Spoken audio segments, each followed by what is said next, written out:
बिहार को अगले 10 साल में अगर 28वें नंबर से उठ के 10वें नंबर तक भी पहुंचना है, देश के 10 अग्रणी राज्यों में शामिल होना है, तो 3 चीज़ों में आमूलचूल परिवर्तन की ज़रूरत है। पहला है शिक्षा, दूसरा है पूंजी की उपलब्धता, स्वरोजगार, तीसरा है खेती। जो बिहार में होती है ये खाने की खेती है। आपने गांव देहात में सुना होगा कि लोग अपनी रोपनी करने, कटाई करने आते हैं और कमाने के लिए बाहर जाते हैं।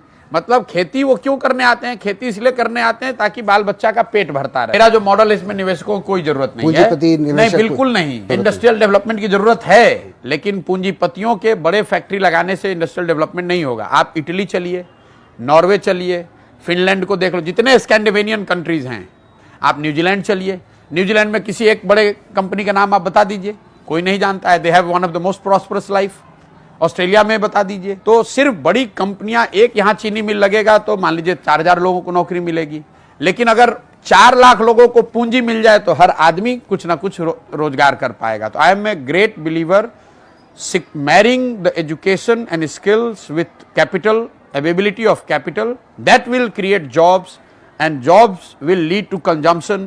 As the moment we start consuming more, अगर बिहार में ज्यादा लोग कंज्यूम कर रहे हैं, 13 करोड़ लोग, तो अपने आप industry will come nearer to where the consumer is. अगर बिहार में सीमेंट की खपत बढ़ेगी तो सीमेंट कंपनियों को मजबूर होकर यहाँ सीमेंट कंपनी लगानी पड़ेगी। अगर चीनी हम लोग यहाँ कंज्यूम कर रहे हैं तो मजबूर होकर लोग चीनी यहाँ फैक्ट्री लगाएंगे। 13 करोड़ लोग हैं, हमें यह करना है कि वो लोग उन प्रॉस्पेरिटी में ऊपर बढ़े।